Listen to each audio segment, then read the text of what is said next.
Изначально,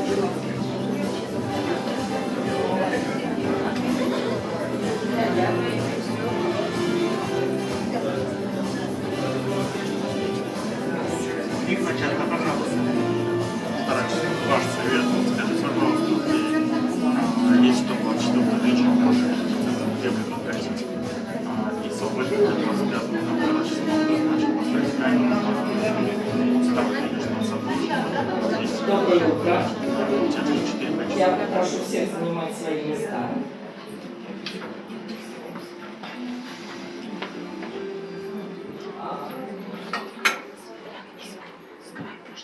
Здравствуйте. Мы начинаем первое мероприятие в рамках Чебоксарского экономического форума. Наш некруглый стол, посвященный культуре и экономике благотворительности.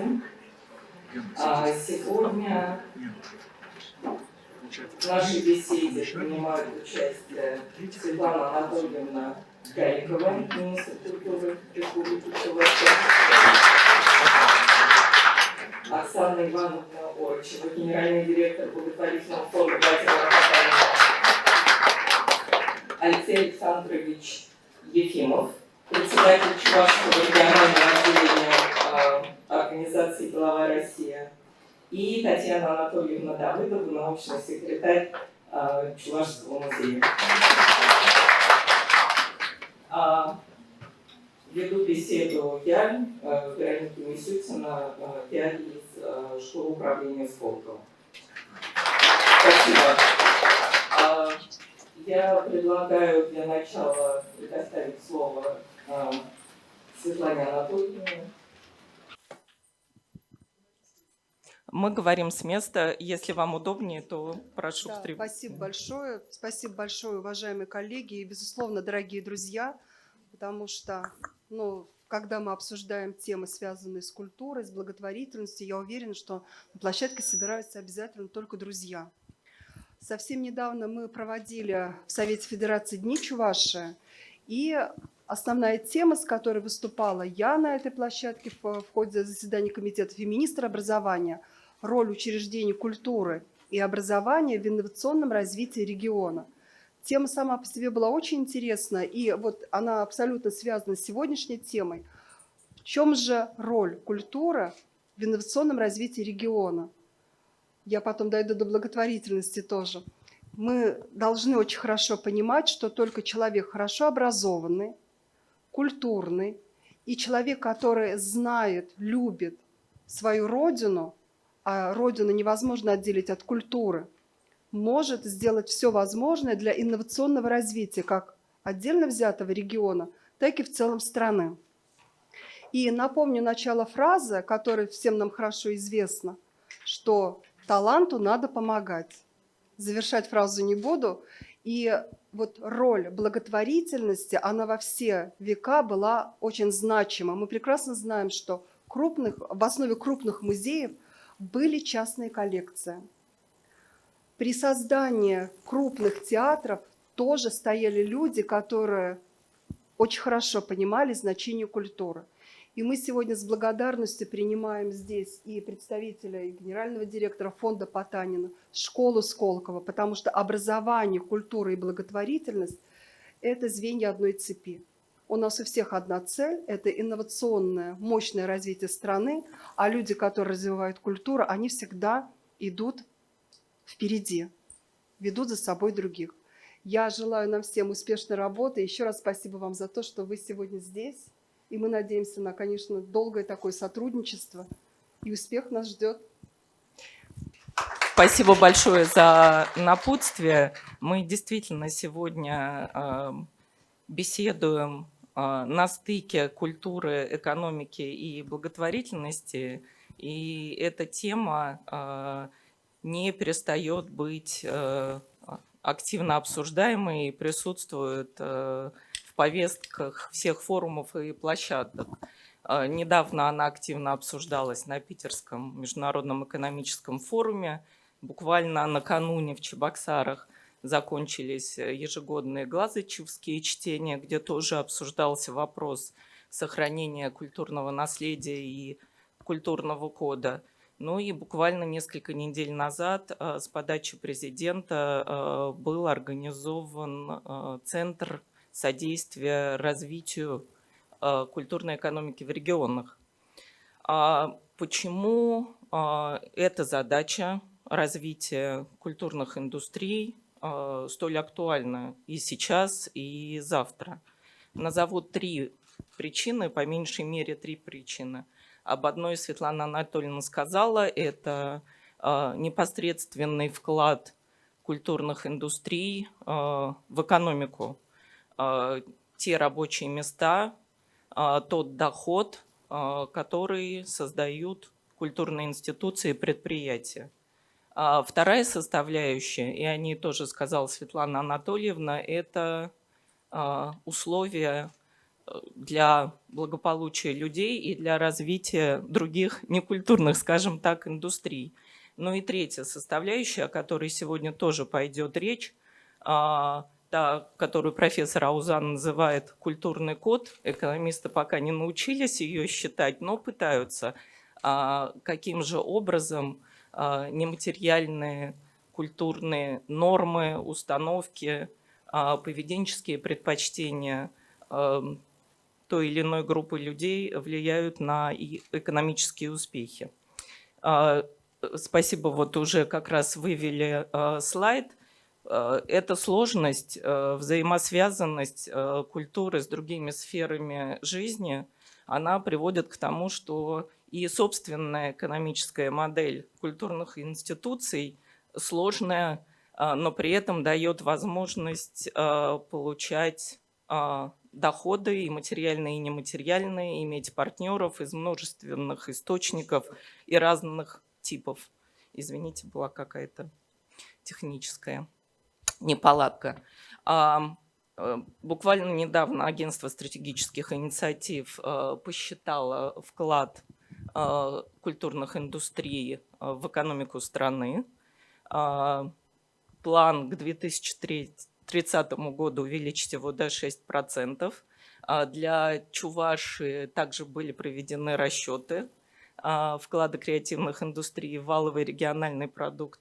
Это 3%. Это не так плохо. Это 25-е место среди 84 российских регионов. Очевидно, что множественные задачи культурных институций могут реализовываться только при поддержке и участии разного типа игроков и партнеров. И задача регионов и региональных властей в данном случае выступать не только заказчиком и инвестором, но также и поддерживать усилия меценатов. Вот вы видите на слайде, что уже в 23 регионах страны приняты местные правила, льготы по налогу на прибыль, которые дают возможность меценатам относить расходы для целей вычета по налогу на прибыль. Насколько я знаю, в Чувашии пока нету такой законодательной нормы. Ну и помимо прямых пожертвований, спонсорской помощи, есть такой инструмент, как целевой капитал, когда пожертвования, полученные некоммерческой организацией, передаются в управление профессиональному финансовому управляющему, и доходы затем расходуются на деятельность организации. Такой резервный капитал НКО. В стране сейчас, по разным оценкам, от 140 до 156 миллиардов рублей уже в целевых капиталах некоммерческих организаций. Порядка 40, между 40 и 50 культурных институций или организаций, которые заявляют свою цель как культурная деятельность, имеют эндаументы, но мы с вами понимаем, что и другие организации могут иметь среди своих задач и проектов фокус на культуре. Давайте вернемся к культурному коду профессора Аузана и порассуждаем о том, каким же образом нормы поведения, предпочтения влияют на экономический успех региона и отдельных культурных институций. Будьте добры, пожалуйста, презентацию нашего спикера.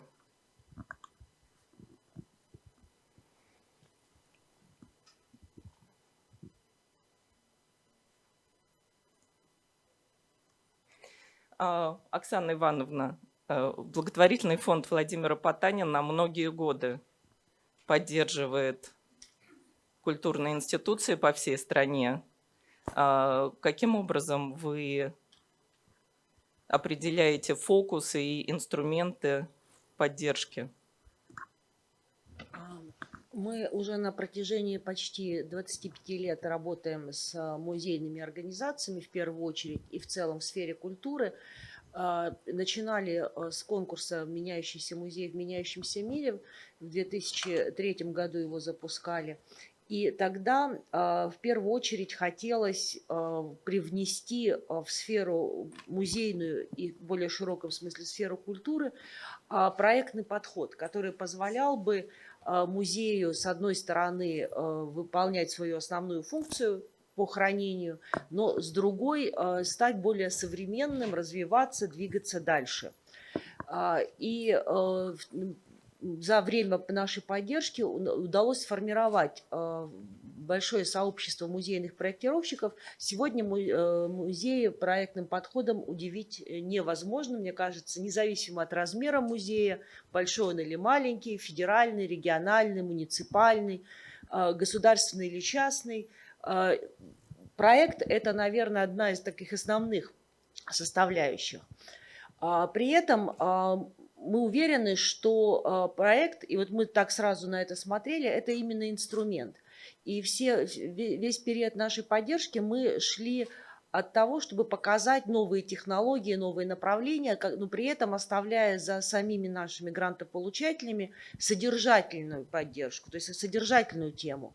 То есть сам музей определял, что сегодня важно и актуально, а мы говорили о том, что можно получить поддержку на новые технологии, на культуру участия, то есть вовлечение и работу с сообществом, например, и так далее.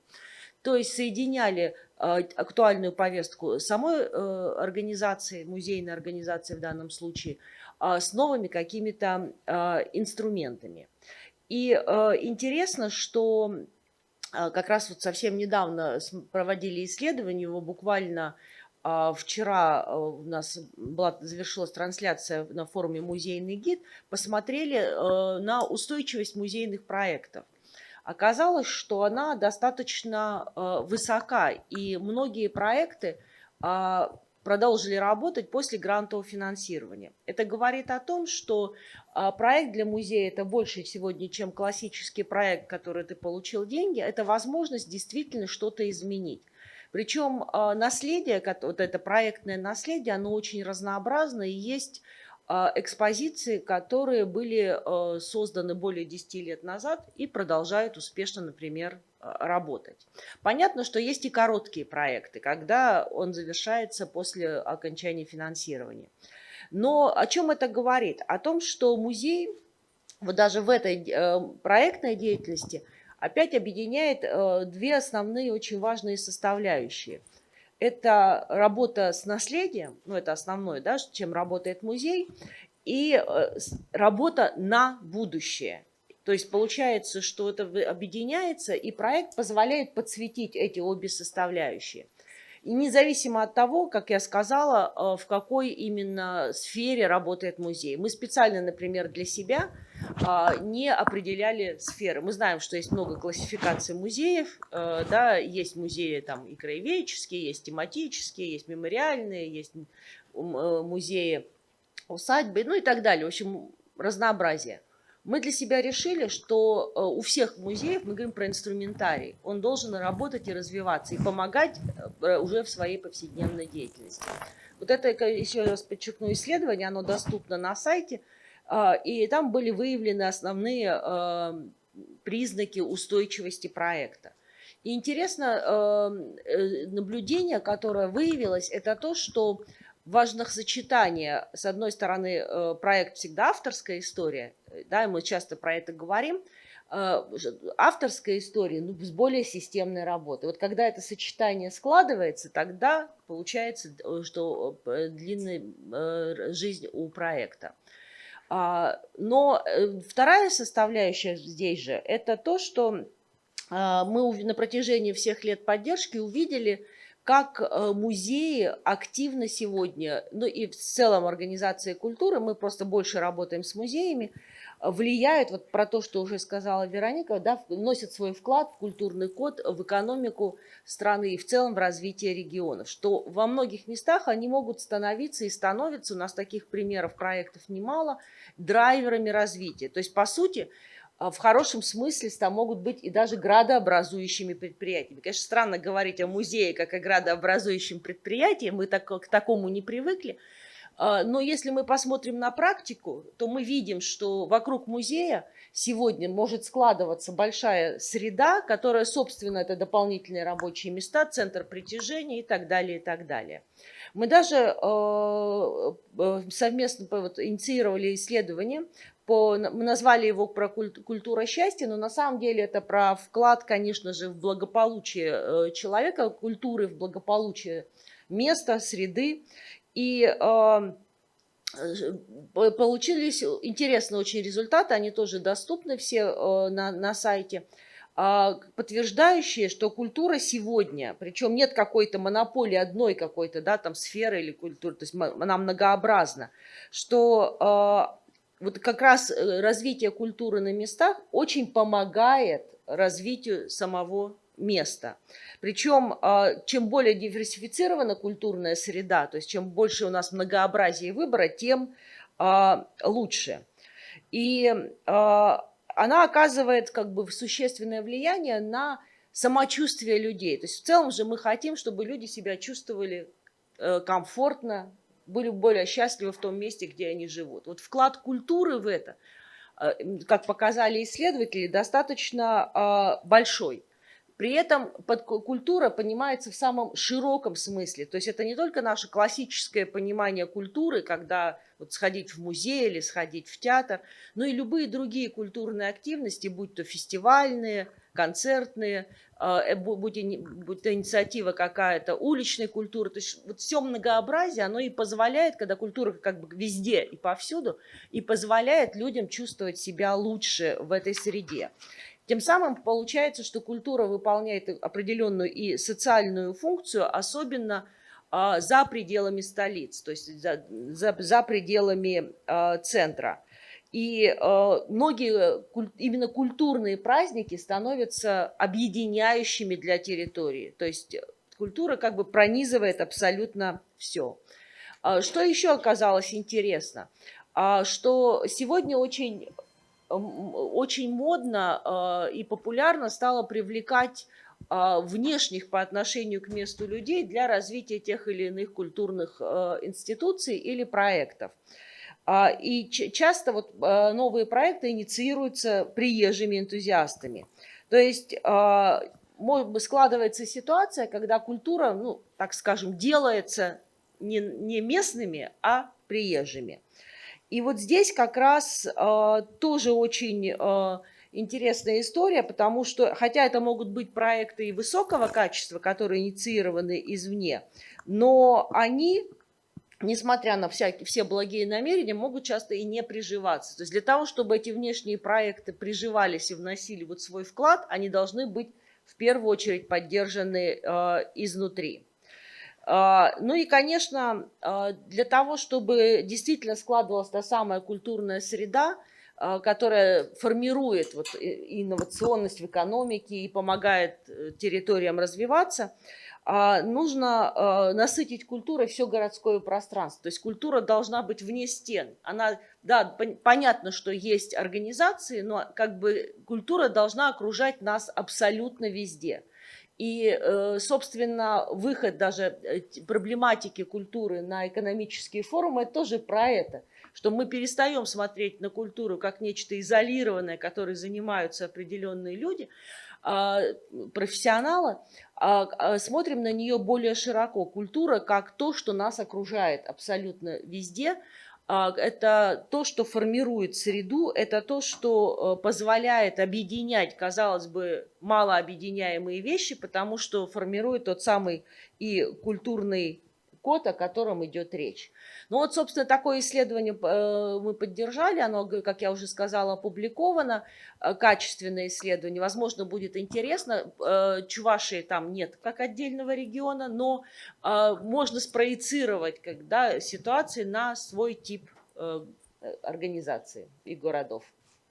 Оксана Ивановна, значит ли, что именно такого рода проекты и деятельность некоммерческих организаций вас как грантодателя интересует? Здесь я бы смотрела шире, то есть это скорее как подтверждение того, что культура важна в разных ее проявлениях, а, соответственно, и проекты важны, самые разнообразные. Нам, конечно же, хотелось бы, чтобы музеи сегодня были современными и использовали современные инструменты коммуникации, в том числе там со средой. И это, например, цифровые проекты или какие-то технологии новые, которые приходят.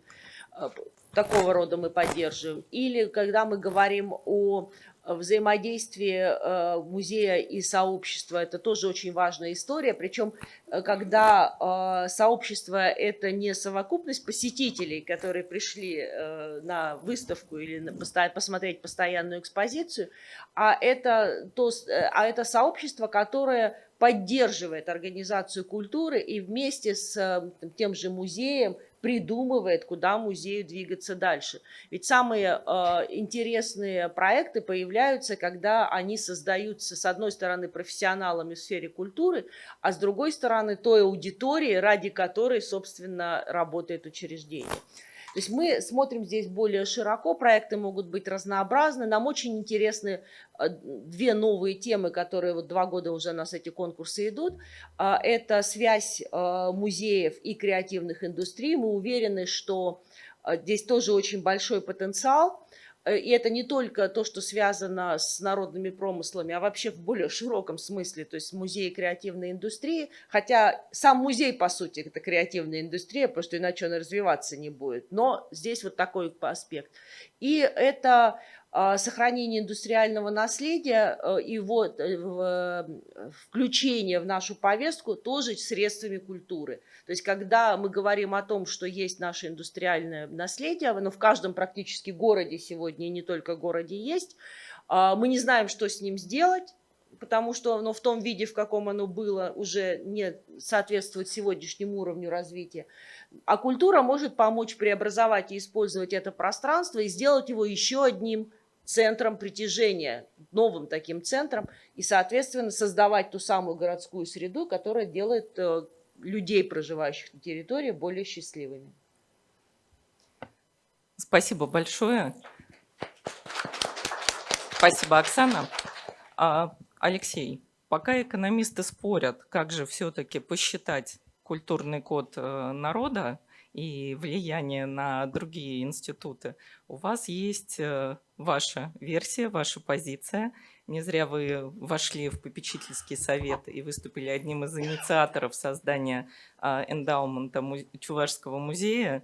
Поделитесь, пожалуйста, вашей точкой зрения. Презентацию включите, пожалуйста. Всем добрый день, друзья. Рад всех видеть. Да. И, наверное, презентацию зачитывать не буду. Это отдельный большой блок на 1,5 часа, но мы за 5-7 минут сейчас пробежимся. Да. Я просто поэтому говорю, что я зачитывать не буду. Целью, наверное, своего информационного сообщения поставлю запустить процесс брожения, да, некие исторические факты, потому что я как там по образованию математик, я всегда за факты нужны. Вот, и пока презентацию, скажем так, ну, готова, немного подводку сделаю, да. В какой-то момент я как предприниматель, в принципе, я там немного про себя, там 7 лет провел на государственной муниципальной службе, вот, и там последние лет 10 занимаюсь предпринимательством, скажем так, да. Вот, там 13 ниш перепробовал, ну, и вот последние там 6 лет уже занимаюсь медициной. Мы в 12 регионах страны присутствуем, занимаемся медициной. Вот, в какой-то момент я просто озадачился, а вообще есть ли компании, которые живут более 200-300 лет в мире? Вот, таких компаний на самом деле относительно немного, но они есть, да. В основном это либо Япония, либо Западная Европа. Вот, Россия в связи с тем, что постоянно мы ввязываемся в какие-то там мировые заварушки, скажем так, вот последние это, в принципе, вот из моего опыта, я в каждом регионе, когда приезжаю, иду в краеведческий музей. И, в принципе, история любого купеческого рода в 1917 году, по большому счету, обрывается. И они уже как бы практически не восстановились. Да? Вот. И компании, которые есть даже в Японии, компании, которые живут более 1000 лет, парочку строительных компаний есть, гостиничные компании есть, да. И как бы у меня стал следующий вопрос, как бы, а каким главным вопросом они занимаются? На самом деле, как вот лично для меня было удивительно, главный вопрос, который в этой компании, это воспитание детей, да. Вот, там ни маркетинг, ни менеджмент, ни там какие-то умные слова, да, которые там в современном бизнес-культуре есть. Вот, это вот воспитание детей. Ну и вот часть моего доклада, да, это истории купцов. Они, соответственно, это русские купцы. Ну и благодаря коллегам из Национального музея мы, соответственно, дополнили чувашскими, да. Можно, в принципе, если там кто-то есть, кто может мне помочь, я был бы признателен. Рядом с вами лежит есть, да, кликер. всё, я прошу И прощения. позвольте, я еще напомню о Да. том, что у вас 10 минут, потому что Ус- нас с вами ждет одно важное событие. Обязательно. Вот, буду переключать, в принципе, сами, ну, просьба почитать, если кому-то интересно, уже останется. Здесь лишь просто модели благотворительности, которые использовались в разные периоды жизни разными людьми. Вот, тема как бы там филантропии эффективной, да, она, ну, понятно, что не нова, вот, и какую использовать там уже каждый выбирает. Я просто для себя тоже, скажем так, какой-то момент это искал там. Классическая десятина, она всегда была, да, там основа берется вообще с 585 года, вот во Франции было, в других странах, у нас в том числе, там татаро-монгольская ига тоже использовалась. Вот, ну и буквально несколько семей, там примеров, наверное, да, которые тоже оставили определенное наследие. То есть кейсы, когда люди тратили на благотворительность больше, чем успели заработать за свою жизнь, да, этим мне всегда было интересно. То есть я просто лично такие кейсы собираю и как бы по большому счету понимаю, что у кого-то ну, надо учиться, что сделано было такого там в предыдущем. Вот. То есть я всегда почему-то про Третьяковых есть мнение, у кого не спрашиваешь, что вот он умер и потом все оставил, да, как бы после себя. Хотя для меня было удивительно, что он в 42 года он начал все собирать и отдавать уже при жизни и гораздо больше, чем успел там, в том числе вот. Вот, то есть это везде семейная история на самом-то деле, да, вот возвращаясь про семейные компании, про компании, которые живут более 1000 лет, 95% это семейные компании, то есть нету в классическом, где там акционер или еще что-то. То есть именно такой тип, он становится самым выживаемым, да. Ну и, соответственно, вот переводя к культуре, с учетом, что я там, хоть и мы ведем как компания бизнес в 12 регионах страны, ну там живу здесь, считаю себя там потомственным, так сказать, жителям Чувашии, родители все, бабушки, дедушки отсюда, поэтому я понимаю, что, ну или там задаюсь сам себе вопрос, как бы, а что можем сделать, каким будет чувашский мир там лет через 200, что мы сегодня можем сделать, там заложить какой-то фундамент, чтобы это работало, да, то есть это вот я, переходя там к музейному фонду, да, я говорю, давайте миллиард соберем, да, то есть, в принципе, да, страшно, да, может быть, кто-то не верит, но, на мой взгляд, это на самом-то деле, ну, возможно, да, то есть можно поставить цель миллиард и собрать 100 миллионов там на хорошее дело, или там, не знаю, поставить цель 10, собрать 10 и успокоиться. Вот, история Мамонтова очень тоже, как бы она трагически закончились, это уже история такая про предпринимательство, что кассовый разрыв надо наблюдать, да, то есть он потерял в конце своей жизни, соответственно, там железную дорогу и все оборвалось. Хотя вот именно Мамонтов в свое время в Абрамцево из Италии перевез всех русских художников, и они там несколько десятилетий творили, и вот вся наша культура, там такой крупный часть пласта, он по большому счету благодаря Мамонтову и случился. Вот, просто вот в Абрамцево был, это просто баня, да, то есть там такую баню сейчас даже построить всегда думаешь, как предприниматель, сколько денег будет стоить. Вот. Вот это все тоже наследие, это стоит до сих пор, вот, то есть русский мир, он гораздо шире, чем просто Россия. Вот сейчас такую из кованая собрать, построить, ну, как бы сложно даже представить. То есть, в принципе, все построено еще там 120 лет назад. И оно, ну, до сих пор, как сказать, как культурное наследие, созданное русскими людьми, оно есть. Морозов, который вырос, наверное, не благодаря там своей матери, а наоборот, вопреки, да, ушел из семьи и начал с нуля. Вот здесь такая у них очень влиятельная мама в свое время была. И очень сильно повлияло, если там разбирать историю Морозова. Тут в свое время, кстати, вот если Метрополь в гостинице будете, то есть даже просто зайти, это для меня в какой-то момент просто как памятник архитектуры, культуры. И в свое время это было новейшее здание вообще всей Европы. Как бы и до сих пор оно, в принципе, можно сказать, в какой-то степени их отнести. Семья Бахрушиных. Вот, они решали все через семейный совет, обсуждали, согласовывали, да, и смотрели, куда во что, так сказать, если можно так сказать, инвестировать. Вот. Ну, как бы очень у многих семей изменения были через бунты, через какие-то подавления иногда возникали. Вот им удалось, как сказать, они четко выделились аудитории, с которыми они работают, больные, бедные, престарелые, учащиеся. И, в принципе, всю жизнь именно этой стратегии придерживались. Вот тоже, наверное, пример, что состояние было одно, а по факту пожертвовано, ну, там, в 2 раза больше в различные институции государственные, куда у государства в тот период руки не дотягивались.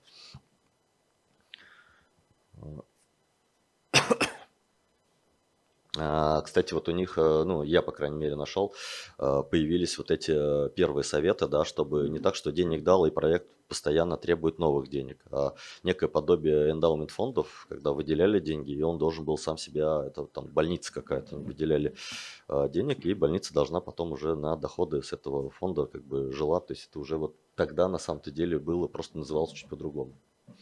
Вот, наверное, уже наши непосредственно местные, да, истории Петра Ефремова, в честь которого Прокопия Ефремова, в честь которого названо, соответственно, эндаумент, тоже в свое время, ну, много во что, так сказать, инвестировал, поддерживал, помимо там основной своей деятельности.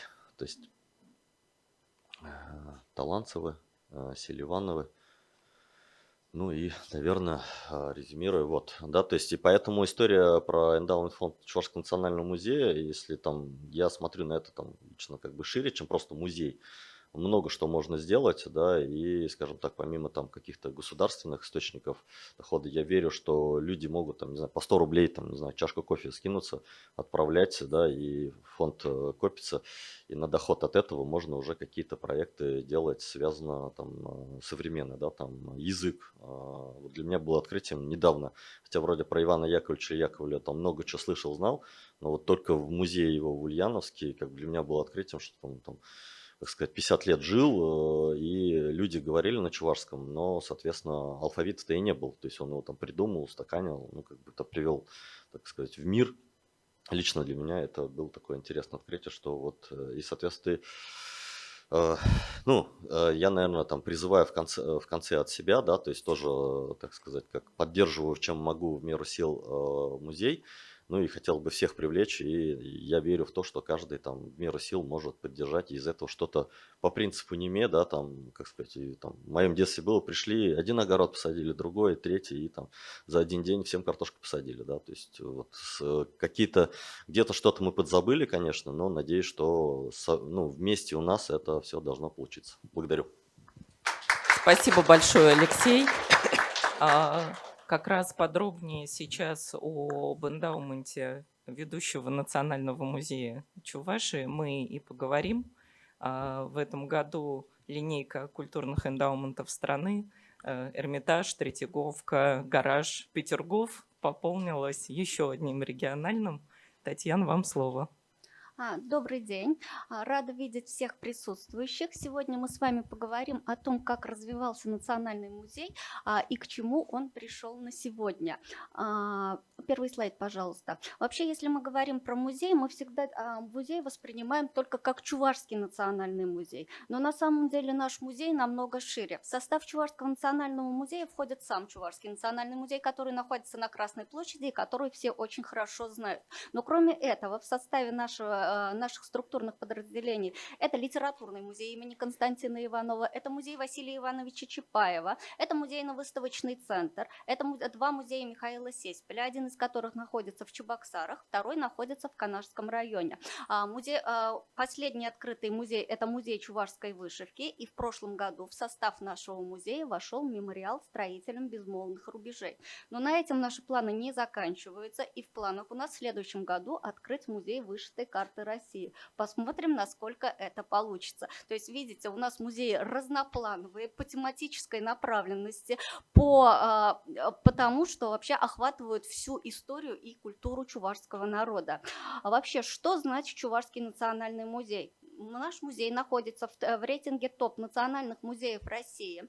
Ежегодно у нас бывает около 175 тысяч посетителей. В музее более 200 единиц хранения. У нас 12 партнерских программ с разными организациями. Это школы, туркомпании и многое другое. Работаем и со школами, и с другими музеями и организациями. То есть мы наш музей позиционируем как современное открытое гостеприимное пространство, куда может прийти каждый желающий, и каждый там найдет то, что ему интересно. Вообще, если уже Алексей начал говорить про историю, мы тоже занимаемся изучением истории, и музей, и история – это почти одно и то же. Если исходить из того, что было раньше, вообще наш музей открылся 12 февраля 1921 года, это достаточно тяжелое время не только для Чувашии, но и для всей России. В первое время музею приходилось достаточно тяжело. И буквально через год после открытия, 19 марта 1922 года, музей объявляет акцию «День помощи музею», 22 год. В это время сотрудниками музея было собрано 21 миллион денег. Это буквально за неделю. Даже наш Чувашский драмтеатр поставил постановку, на которой они собрали 6 миллионов для музея. Если мы это переведем в современные деньги, то есть 21 миллион, это получается где-то 6 миллионов по современным деньгам. Это одна история. Вторая очень интересная история – это строительство музея Василия Ивановича Чапаева. Музей у нас открылся в 1964 году, но для здания музея было построено не на государственные деньги, оно было построено за счет полностью частных пожертвований. Инициатором выступили пионерские и комсомольские организации, которые собирали деньги за счет сданной макулатуры, металлолома и всего другого, что было тогда актуально. И одним из первых в фонд в счет Чапаева, так он тогда назывался, внес житель Батаревского района Васильев в размере 1000 рублей. То есть тоже достаточно очень интересный кейс. Наша история привела к тому, что Чувашский национальный музей уже давно и долго задумывается над созданием своего фонда развития. Мы долго думали, в каком виде его представить, как делать. Вообще первые попытки, первые идеи у нас начались еще в 2019 году. Я, наверное, могу сказать огромнейшее спасибо фонду Потанина, потому что как с 2019 года он начал нас поддерживать и привел к сегодняшней нашей истории. Благодаря фонду Потанина нам было оплачено 3 стажировки для знакомства с музейными фондами. Это Омский музей, это Томский музей и Томский университет. После этого наши сотрудники прошли 2 обучения, 2-годичных обучения в Московской школе обучения Сколково по созданию и развитию фондов целевого капитала. И самое главное, в начале прошлого года мы провели 3-дневный обучающий семинар для сотрудников Чувашского национального музея по фандрейзингу. То есть мы, в принципе, уже были готовы к тому, к чему мы идем. И в апреле этого года мы открыли фонд развития Чувашского национального музея, который мы назвали Прокопий. Почему именно Прокопий? Вообще уже Алексей попытался сказать о нем. Он очень много помогал, финансировал церкви, школы. И один из самых интересных фактов, видите, он выплачивал стипендии талантливым ученикам, и одной из учениц, которая получала его стипендию, была Ольга Ирзем. Кто она такая, все знают. И кроме этого, купец Ефремов осталось достаточно хорошее наследие нашему музею. Здание музейно-выставочного центра, это родовой особняк купца Ефремова. В 1921 году музей открылся именно в этом здании, и в 1991 году это здание опять было передано Национальному музею. И здание Чувашского национального музея, видите, верхняя фотография, это фотография 1980 года, он туда переехал, когда начали строительство Чебоксарской ГАЗ, и так выглядит современное здание. Это тоже наследство купца Ефремова. После долгих раздумываний мы решили сделать, что мы дошли до того, что наш фонд будет фонд, где мы собираем целевой капитал, и вторая часть – это фонд, который будет заниматься грантовой деятельностью. Вообще, если говорить про целевые капиталы региональных музеев, Третьяковку, Гараж и Петергоф уже назвали, мы являемся 6-м региональным музеем, который открыл свой фонд целевого капитала. А подробнее о том, что такое вообще фонд целевого капитала и как Национальный музей его собирается использовать, мы посмотрим в небольшом ролике. Ролик включите, пожалуйста. Это самый известный в Чувашии основатель купеческой династии, меценат Прокопий Ефремович Ефремов. Он выделял средства на ремонт и строительство церквей, школ и училищ, на благоустройство города Чебоксар, оказывал поддержку учителям, деятелям культуры и духовенству. Выплачивал стипендии учащимся Чебоксарской прогимназии и городского училища и многое другое. Это родовой особняк Прокопия Ефремова. Сейчас в нем музей. Это коллекция чувашской вышивки. Музей собирал ее 100 лет. Это новый экспонат. Вышитая карта России. Ее создали мастера всей страны в 2022 году. Чтобы собирать, находить или создавать новые артефакты, реставрировать и сохранять их, нужны значительные финансовые средства, на сбор которых тратится много времени и сил. Как бы поступил Прокопий Ефремов? Обратимся к купеческому опыту предпринимательства и благотворительности. В этом нам поможет эндаумент – фонд целевого капитала, предназначенный для использования в некоммерческих целях, для финансирования организаций образования, медицины, культуры. Эндаумент наполняется за счет благотворительных пожертвований. Поступившие средства не расходуются, а инвестируются в прибыльные коммерческие проекты. Инвестиционный доход от фонда постоянно растет, и именно он идет на заданные цели. Вот наиболее известные примеры эндаумент-фондов. Нобелевская премия – ежегодная престижная международная награда, вручаемая более 100 лет. Основал ее Альфред Нобель, шведский ученый, изобретатель, предприниматель и филантроп. Средства, завещанные Альфредом Нобелем, хранятся в банке, а доходы ежегодно распределяются на премии людям, принесшим наибольшую пользу науке, культуре и общественным отношениям. Самый известный российский музей «Эрмитаж» с помощью эндаумент-фонда пополняет и реставрирует свою коллекцию. Сегодня Чувашский национальный музей создает фонд «Прокопий» с эндаументом для приобретения ценных экспонатов, поддержки народных мастеров, продвижения традиционного рукоделия и обучения самых талантливых учеников Национальной школы чувашской вышивки. Примите участие в создании целевого капитала фонда, и ваш взнос, как и наследие Прокопия Ефремова, будет работать вечно.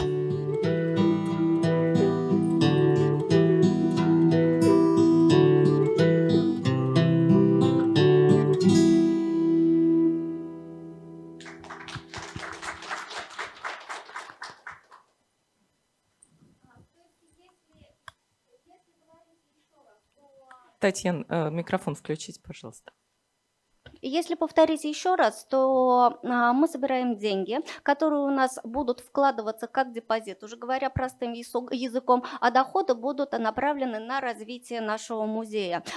Цели, которые вы здесь видите, это только основные цели, которые мы хотим озвучить в начале. Но в основном эндаумент будет направлен, главная цель – это сохранение истории и культуры чувашского народа и ее развитие в креативных индустриях и в других направлениях. То есть на сегодняшний день каждый может себе позволить внести какой-то вклад для того и стать сопричастным к тому, чтобы сохранить и развить культуру чувашского народа. Приглашаем всех к сотрудничеству. Если у кого-то есть какие-то вопросы, что-то непонятно, вы всегда можете написать, позвонить по этому телефону, а если кто-то прямо сейчас хочет внести вклад в эндаумент Чувашского национального музея, QR-код, который ведет на счет нашего музея. Спасибо большое.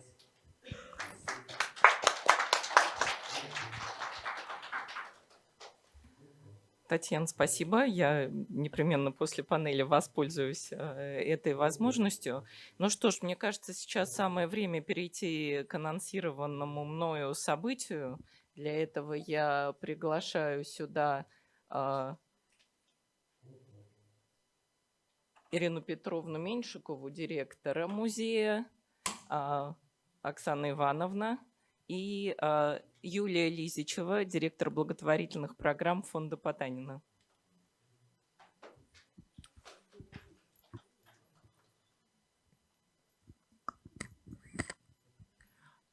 Хотелось бы воспользоваться таким приятным моментом именно на экономическом форуме, вручить сертификат на формирование пополнения целевого капитала фонда Прокопий на 10 миллионов рублей.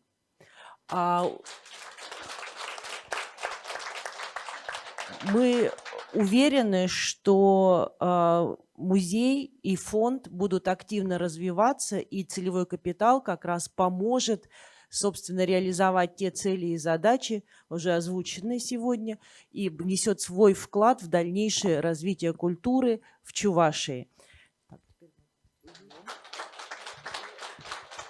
Вы, если вы позволите, я бы сюда хотела пригласить еще Татьяну, поскольку вся эта идея с эндаументом, с фондом начиналась с ее легкой руки, и это человек, который меня вовлек во все это очень сильно. Поэтому я думаю, что она тоже должна быть здесь.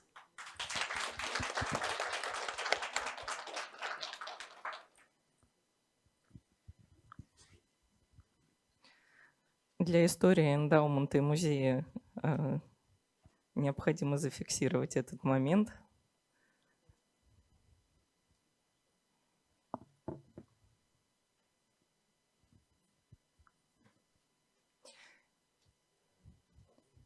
Ирина Петровна, я знаю, что у вас тоже есть заявление. Да, конечно, огромное спасибо за такую поддержку, потому что это очень крутое, я хочу сказать, наше начало. И уже, я думаю, что не к этому, а к следующему Дню чувашской вышивки фонд Прокопий выйдет со своей премией или наградой. Мы это уже решим. Вот попечительский совет, который здесь практически в полном составе находится. Я благодарю вас за поддержку, дорогие. Вот наш попечительский совет решит, куда мы первый доход будем отправлять. Ну, а до этого надо будет определиться еще с управляющей компанией. Дорогие друзья, я думаю, что сейчас как раз действительно наступило время. Я сейчас открою QR-код. У нас для вас есть подарок, но он непростой. Вы видите здесь картину, репринт нашей героини, наверное, всемирной известности еще будет, но всероссийски известной карты, печать на холсте, большая карта и маленькая карта. Экономический форум работает 2 дня. Вот я...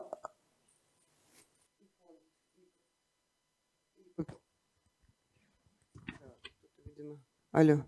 И фонд Чувашский национальный музей, мы хотим подарить эти карты тем, кто первый внесет 30 тысяч в фонд, получит большую карту, а тем, кто внесет не менее 10, малую карту. Можете сфотографировать, отправлять на этот телефон скриншот, чтобы мы понимали.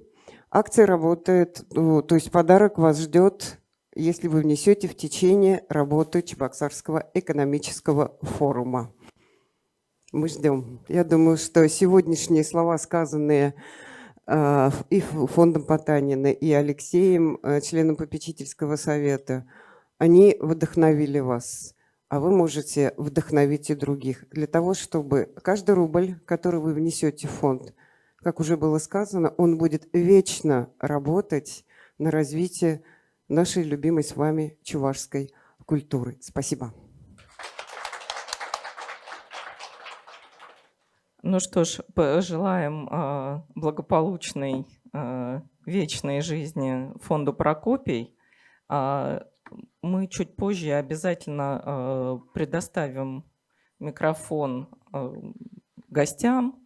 Я знаю, что кто-то из попечителей фонда хотел высказаться. Наверняка будут вопросы в аудитории. Но прежде я хотела бы обратиться к участникам нашей панели.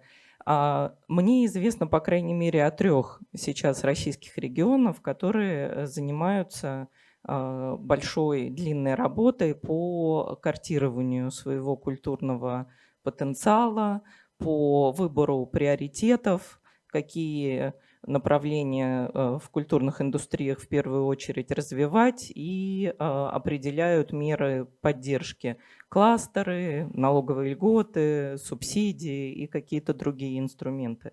Вот если говорить применительно к Чувашии, я, кстати, первый раз в республике и в городе Чебоксары, спасибо большое за такую возможность. Какие бы вы приоритеты выбрали и обозначили? Можно, да? Но, безусловно, приоритеты, и мы над этим уже работаем, это наша чувашская вышивка, которой мы уделяем особое внимание.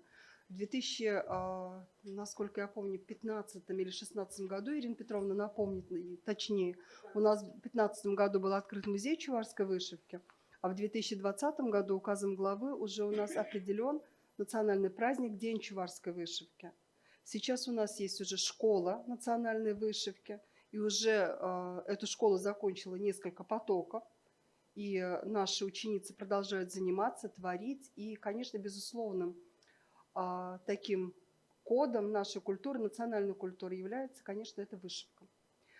Если говорить о современных таких тенденциях, мы сейчас работаем над созданием школы креативных индустрий. То есть мы не стоим на месте, мы не говорим только о национальной самобытности. Для нас очень важно, чтобы наши дети приобщались к современным тенденциям и были готовы к современным вызовам. Вот эти 2 основных направления я бы выделила.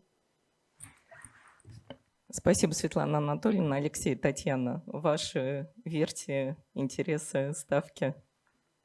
Я, наверное, коротко отвечу. Я, как родитель, считаю, что просто детям надо давать здоровье, воспитание и образование.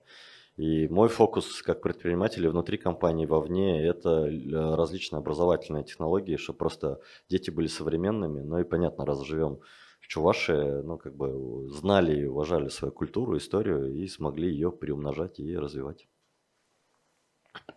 Да, я добавлю, с точки зрения музея, наш музей является центром того, что происходит по развитию чувашской вышивки. И отмечу, как уже было написано на слайде, у нас в музее до 13 тысяч этнографической коллекции. Это не только коллекция, но и многие другие представленные вещи и экспонаты. То есть вот это все, дополняя Алексея, образование, здоровье, которое идет непосредственно связанное с культурой. Вот это все должно быть.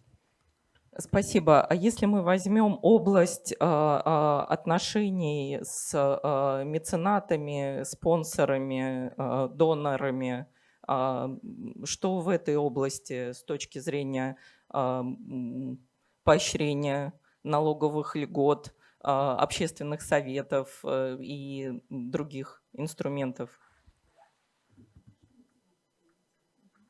Меценатов культуры, благотворителей, некоммерческих организаций в других областях. Здесь, я думаю, у нас как раз фронт открытый для того, чтобы поработать и выработать совершенно четкие формы поддержки. Но что касается поддержки наших меценатов, они становятся нашими партнерами, они присутствуют на наших площадках, и это взаимодействие, оно выстраивается.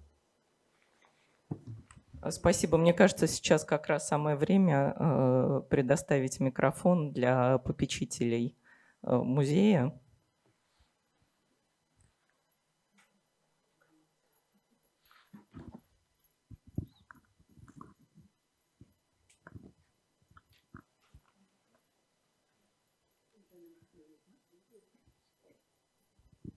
Добрый день. Действительно, сегодня, наверное, такой волнующий момент, и мы стали с вами свидетелями, что зарождаются новые традиции. Я уверена, что общественность прежде всего поддержит это. И, наверное, как одна из таких серьезных столпов будет это формирование традиций. Прежде всего, даже, наверное, вспоминание тех традиций, которые уже Алексей обозначил. У нас принцип «не мест» всегда существовал в республике. И наша сейчас, наверное, задача для подрастающего поколения прежде всего показать позиции взрослых людей, когда мы заботимся о собственной культуре, когда мы заботимся о том, чтобы сохранились те тренды и те традиции, которые были заложены далеко задолго нашими предками. И научить людей прежде всего понимание того, что твой вклад является очень серьезной лептой формирования исторической традиции, наверное, как мы, как общественность, да, как попечительский совет должны это донести, и хотелось бы, чтобы мы сформировали какие-то мероприятия, прежде всего, где уже с юных лет детям объясняли о благотворительности, о меценатстве, и это стало не просто такой, знаете, вмененной обязанностью, а пониманием того, что ты создаешь очень серьезную почву для того, чтобы культура и, наверное, народ процветал. То есть вот это должно стать таким тоже кодом развития, прежде всего, самой территории и понимания того, что за этим стоит очень серьезное будущее. Очень хочется, чтобы мы по окончании этого мероприятия все вместе достали телефоны и показали, на что мы способны по принципу «не». И чтобы это было традицией, знаете, на всех мероприятиях по окончании тоже свой вклад сделать. И это прежде всего материализует очень сильно пространство, закрепляет очень нашу с вами энергетику и задает вот этот тренд того, что мы с вами не безучастны, что мы вместе. А это на сегодняшний день, наверное, одна из самых главных позиций в России. Спасибо большое. Спасибо большое. Я хочу поддержать слова про образование и образование молодых людей. В школе управления Сколково большой портфель образовательных программ не только для предпринимателей, представителей органов государственной власти и некоммерческих организаций, но также и для молодых людей. У нас есть программа «Карьерный навигатор» для старшеклассников, есть бакалаврские программы, молодежная предпринимательская программа. И мы частью содержания всех этих молодежных образовательных программ непременно делаем позицию социальной ответственности и социального предпринимательства. Но и сами, как школа, как организация, стараемся соответствовать этой норме поведения. И с сентября месяца на всех наших образовательных программах открываются грантовые бесплатные места для некоммерческих организаций. Поэтому я представителей НКО, которые в аудитории, приглашаю следить за календарем событий школы управления Сколково и добро пожаловать на наши программы. Я знаю, что в аудитории есть еще представители компаний, которые сотрудничают с музеем. Может быть, кто-то хочет рассказать, каким образом происходит это взаимодействие.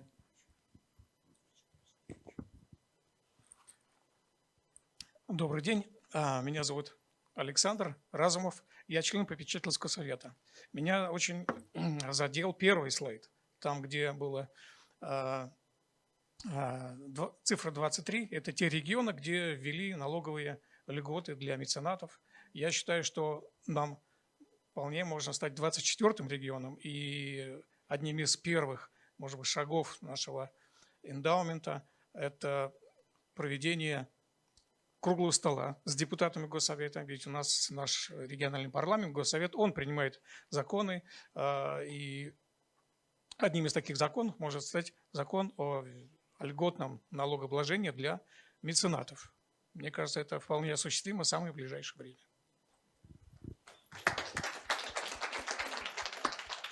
время. Позвольте, я воспользуюсь возможностью.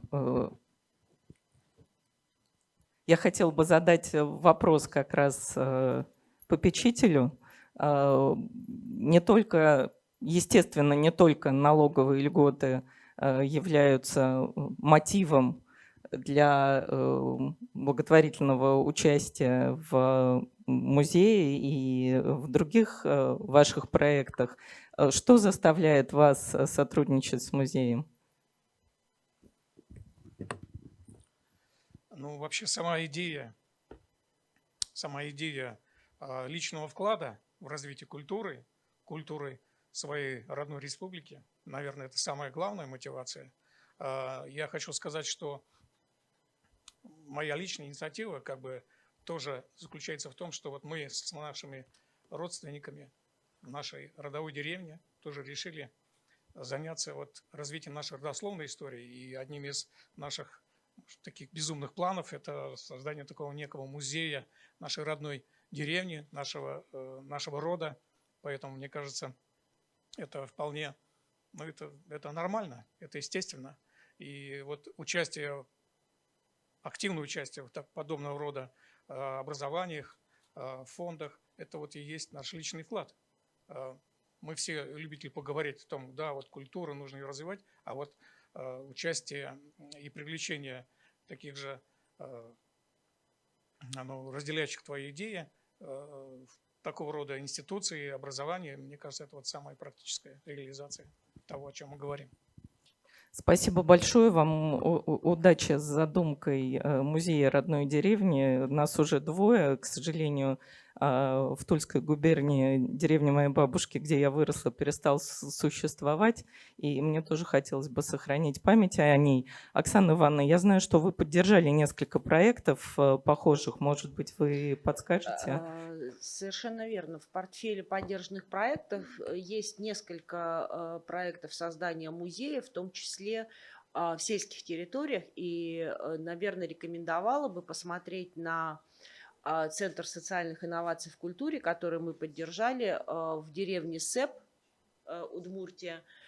И уверена, что коллеги подскажут, как можно сохранить именно историю и семьи, и деревни в целом музейными средствами и создать на самом деле центр, даже, может быть, новый, который был бы известен далеко за пределами конкретного места. Вот в СЭПе это удалось. Сегодня это один, наверное, из лучших и успешных примеров, как история деревни, история семей может стать историей всей страны. Ирина Петровна, Татьяна, я тоже вам хотела бы адресовать вопрос, оставить вклад, вечный вклад, след в истории культурной институции, очевидная мотивация попечителей. Как вы вообще работаете с попечителями? Какое признание они получают? В каких органах управления или решениях музея принимают участие? Не всем же достаются вышитые карты.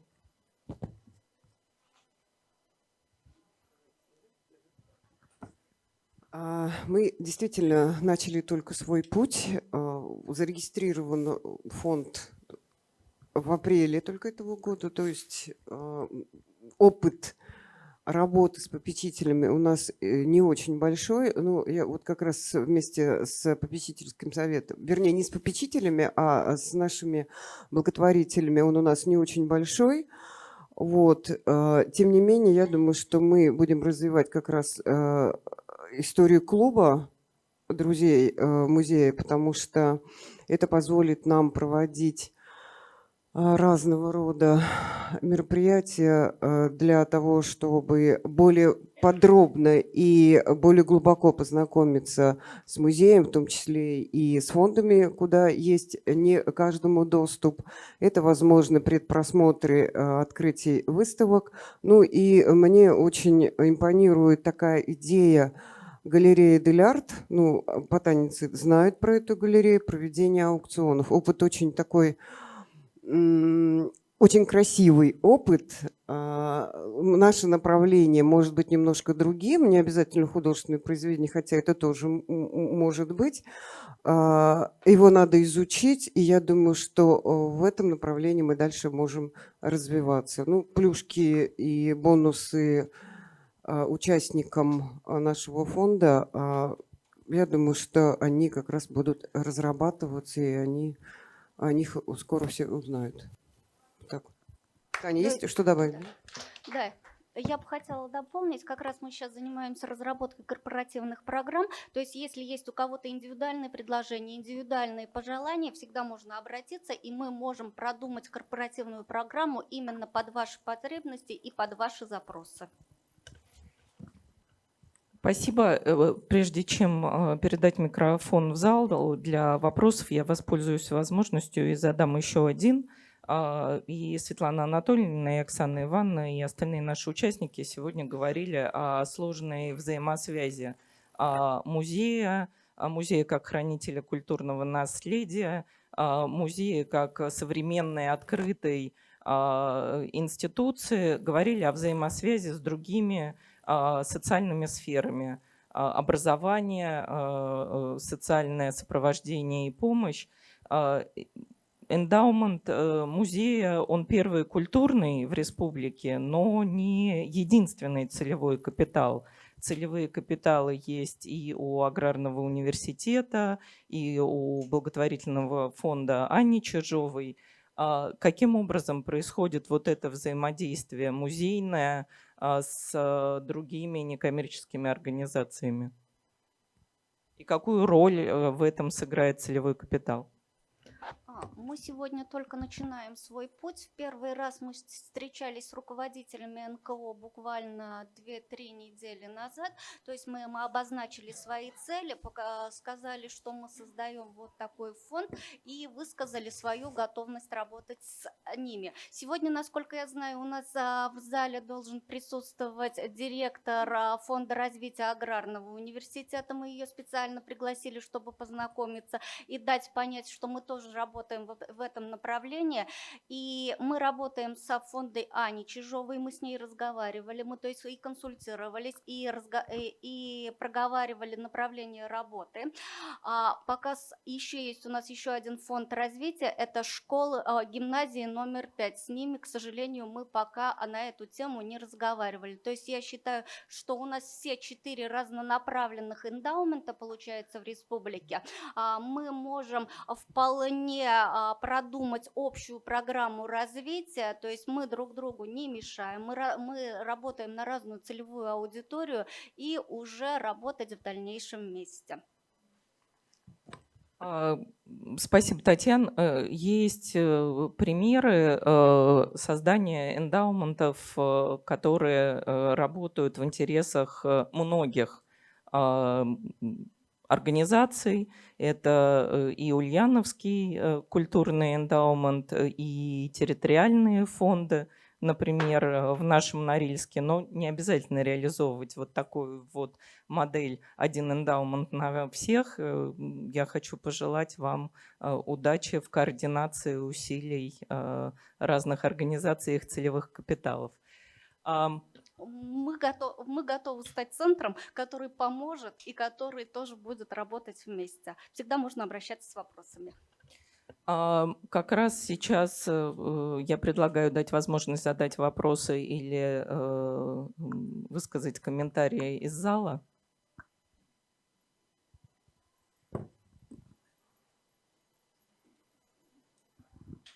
Добрый день. Рада вас приветствовать на нашей земле.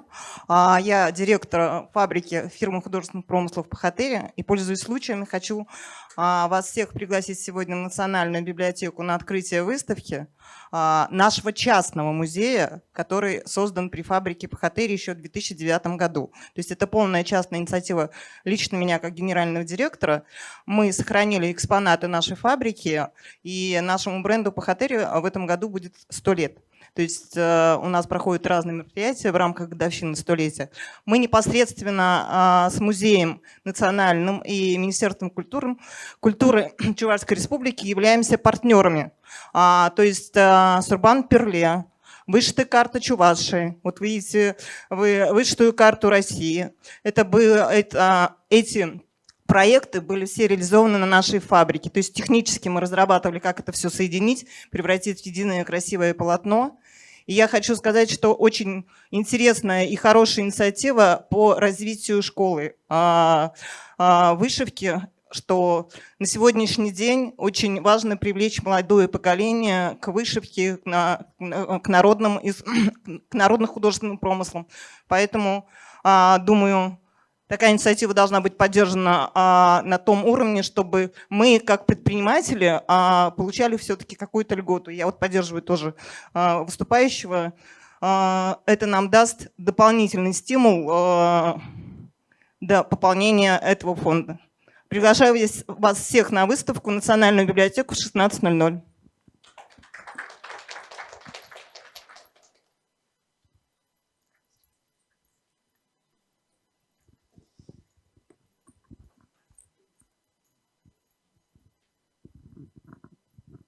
У меня, может быть, не столько вопроса, а комментарий. Анастасия Мешкова, и членом попечительского совета, и представляю ресурсный центр поддержки СОНКа Чувашской Республики. Для меня вся эта история не только про культуру, это понятно, и про будущее, про вклад в будущее. Для меня это еще про высококвалифицированных управленцев. Да, вот, я включаюсь в это, поскольку для меня это пример руководителей некоммерческой организации, которые нацелены на развитие, на профессиональное развитие, на развитие своих управленческих компетенций. Очень хорошая новость, что будут бесплатные программы для руководителей НКО. И это тренд именно для НКО, для управленцев НКО повышать, развиваться, повышать свои управленческие компетенции. И Ирина Петровна, Татьяна, вам восхищение, уважение в этом плане. Спасибо.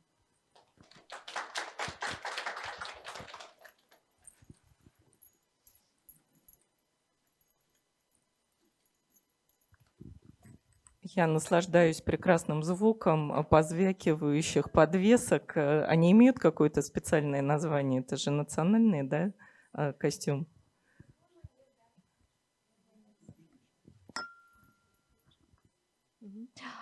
Добрый день. Меня зовут Татьяна Андреева. Я как бы финансист, но у меня есть в том числе и некоммерческая как бы организация. Я когда-то изучала эту тему, у меня даже как бы были деньги на создание вот эндаумент фонда, но потом, к сожалению, как бы все это пришлось отложить на какое-то время. Вот мне очень нравится, да, вот деятельность как бы вот нашего музея, то есть в части именно поддержки вот, да, культурного кода, вышивки. И у меня такой вопрос, какая цель, вот, какая сумма должна быть, да, чтобы реально эти деньги помогали? Потому что, то есть там сейчас, как финансист, я знаю, что доходность по консервативным портфелям это 7-8%, может быть 10% в долгосрочном очень плане. Вот сколько нужно, чтобы реально вот эти вот деньги приносили хорошую пользу? Да, добрый день, спасибо большое, очень хороший вопрос. Мы подсчитывали, да, доходность, мы считали, сколько денег нам нужно для того, чтобы мы могли проводить крупные мероприятия, для того, чтобы мы смогли провести какой-нибудь фестиваль на высоком уровне, чтобы привести крупную выставку с Эрмитажа или с ГИМа, мы посчитали, что нам нужна сумма как минимум 100 миллионов. Сумма обозначена. Но при этом я бы хотела добавить даже небольшой доход, и, скажем, вот от 11 миллионов, да, у нас сейчас есть, ну, учитывая 5 даже процентов, это нам поможет, самое первое, что сделать, вот мы сегодня об этом говорили, поощрить наших мастеров, вот их у нас, которые еще сохраняют ручную вышивку. У нас ежегодно проходит конкурс чувашской вышивки. Вот я об этом говорила сегодня. 2 направления у нас есть. Вот. И поощрить их как минимум премиями, да, или молодежь дать возможность обучиться в Национальной школе чувашской вышивки. Это возможно даже при минимальных доходах, расчеты некоторые делают даже с 3 миллионов, да, минимум, который должен быть для создания фонда целевого капитала, а у нас теперь в 3 раза больше. Еще 1 миллион соберем, вот эту вот аудиторию, будет 4 раза больше. Вот, и даже этот небольшой фонд, он дает возможность поощрить наших мастеров. Если мы это делали из республиканской поддержки, целевые деньги есть, или мы делали вне бюджета своего, то сейчас это будет фонд Прокопий, но это будет точно не 5000 за первое место, это будет гораздо больше. Поэтому даже при минимуме мы найдем возможность, как поддержать мастеров. И мне, естественно, очень нравится цель Алексея – собрать 1 миллиард. Можно я добавлю, да? На самом деле в рамках этого фонда есть 2 формы, да, то есть есть просто целевой капитал, а есть отдельный счет для там конкретной оперативной деятельности. Я думаю, что если вы придете и говорите, слушайте, у меня есть 200 тысяч, хочу, чтобы вы на них сделали там вот то-то. Ну, я думаю, что мы договоримся, найдем инструменты и целевое там действие сделаем в рамках того, что вы хотите. Ну, и может быть под эти идеи, да, там, скажем так, от народа, от конкретного человека, жителя республики или гостя, мы наоборот какие-то проекты выйдем, чтобы это не было высосано из пальца, да, там конкретными 3-5 людьми, вот, а конкретным человеком, который такой деревню какую-нибудь поддержать. Ну, давайте сядем, посмотрим. Я думаю, варианты найдем. Благотворительный фонд Владимира Потанина с 2006 года, когда было введено законодательство о целевых капиталах и появилась такая возможность, поддержал уже сотни целевых капиталов в стране. И фонд следит за статистикой, и мы знаем, что на самом деле большая часть целевых капиталов в стране, она представлена группой эндаументов небольших, до 10 миллионов, то, что мы называем микроэндаументами. Оксана, я хотела бы, чтобы вы тоже прокомментировали вопрос Татьяны о финансовой целесообразности. Финансовая целесообразность, когда мы говорим об эндаументе, в первую очередь определяется целеполаганием, потому что не каждому организации, в том числе и музею, нужен огромный эндаумент. Он должен соответствовать тем задачам, которые организация перед собой ставит. То есть вот здесь важна соразмерность.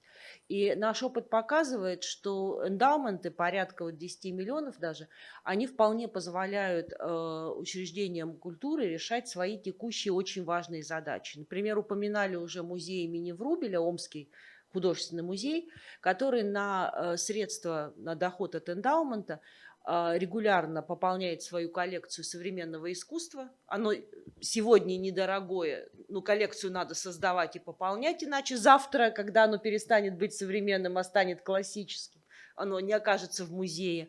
Или финансирует специальные программы для детей, которые позволяют уже не волноваться, будет грантовое финансирование, не будет грантового финансирования. Это дополнительная деятельность, а программы могут быть бесплатными, например, для целевой аудитории. То есть задача собрать сумму там, в 100 миллионов или в миллиард – это отлично, но даже начиная с небольших сумм, эндаумент уже может вполне выполнять свою объединяющую роль и помогать музею развиваться именно в своих профессиональных направлениях. И, конечно, немаловажный вопрос – это качество финансового управления, то, каким образом строятся взаимоотношения с управляющей компанией, какая управляющая компания и какая инвестиционная политика выбирается. И это еще одна возможность для попечителей поучаствовать в жизни некоммерческой организации не только деньгами, но и, если у попечителя есть соответствующие компетенции или люди, с такими компетенциями помочь некоммерческой организации выстроить систему качественного финансового управления. Есть ли еще вопросы или комментарии в аудитории? Добрый день, Филинков Андрей. У меня вопрос возник, вот у Алексея был пример, когда он рассказывал про старину, как кто-то из меценатов поддерживал художников, которые там в этой прекрасной усадьбе жили и, соответственно, творили. У меня вопрос, наверное, больше к Оксане Ивановне и к Веронике. А какие еще примеры есть вот поддержки институциональных взаимодействия креативных индустрий и где тут может быть музей? Я бы сказала, таких примеров очень много. Один из, наверное, самых распространенных инструментов сегодня – это арт-резиденции, которые проводят многие музеи в том числе. И это возможность пригласить к себе представителей креативных индустрий, художников, создавать что-то, что останется потом, например, в музее или на территории, но в зависимости от той задачи, которая ставится. Есть примеры сотрудничества для производства сувенирной продукции. Тоже это немножко другое направление, но тоже активно сегодня развивается, если мы говорим о креативных индустриях. Есть примеры, когда музеи создают у себя общественное пространство, когда часть музея становится не только музейным классическим пространством, но именно общественным, где уже более широкая аудитория может собираться, опять же, обсуждать вопросы, проводить лектории, все что угодно. Ну, то есть это уже такая более общественная история. Поэтому инструментов взаимодействия между креативными индустриями и музеем много. И здесь как раз у той и другой стороны есть возможность быть по-настоящему креативной и придумать свой формат, который подходит для конкретного места и конкретной аудитории. Ну и поскольку у нас к креативным индустриям относятся те виды деятельности, где существенная добавленная стоимость создается за счет творческого интеллектуального труда, и где как раз вопрос защиты и развития интеллектуальной собственности играет большую роль, у нас многие виды цифровой деятельности относятся к культурным креативным индустриям. И здесь, мне кажется, самое время, Ирина Петровна, вспомнить пример взаимодействия с МТС. Точно. Это не реклама. Да, действительно, к Дню Чувашской вышивки в прошлом году мы подготовили портал, или как его называть, наверное, ресурс, где на помощь МТС вместе взаимодействия мы создали сайт, который называется «Чувашская вышивка», и он имеет несколько разделов, где мы рассказываем. Там есть оцифрованные произведения народного искусства с описаниями, с названиями, с различными разделами. Там также есть уроки вышивания, просто научиться, и можно приобщиться, может, потом захочется более подробно изучить. Есть целый урок, там представлен, как вышивать мудреный шов, очень красивый такой. К первому дню чувашской вышивки делали. То есть это вот такой пример взаимодействия с организациями, которые приходят в регион и хотят здесь сделать, чтобы стало лучше именно присоединиться к культурным проектам. Вот это вот такой небольшой пример. Сайт бесплатный, с ним можно работать и заходить и учиться. Но кроме этого, я, наверное, должна сказать, у нас еще есть онлайн Национальная школа чувашской вышивки. Там, конечно же, лекции не бесплатные, условно 100 рублей. Можно зарегистрироваться. 16 лекций на сегодняшний день там представлено. Есть теоретическая часть, есть мастер-классы, где можно обучить. В ближайшее время у нас эта база лекций пополнится. И я думаю, что это будет полноценная онлайн-школа, поскольку почему мы это сделали, когда начала работать Национальная школа чувашской вышивки, из диаспор, а диаспора чувашская очень большая, 40% Чувашии живет за пределами республики, да и из районов говорили, ну как же, мы же не можем приезжать на занятия каждую субботу они у нас проходили в течение 7 месяцев. Давайте нам, пожалуйста, онлайн-уроки мы будем изучать. Вот такая потребность, и мы вот на грант, который был нам выделен на развитие Национальной школы чувашской вышивки, это, конечно же, республиканское финансирование, мы сделали вот такой вот портал, онлайн Национальной школы чувашской вышивки. На него можно зайти с сайта Чувашского национального музея. Прям первый баннер там такое есть. Хотите научиться? Присоединяйтесь. Спасибо. Ну что ж, подходит к концу наше время. Я предлагаю поблагодарить всех гостей и участников нашей панели. Спасибо. И пожелать благополучия музею, его фонду, гостеприимному городу Чебоксары и Республике Чувашия. Спасибо, всего доброго.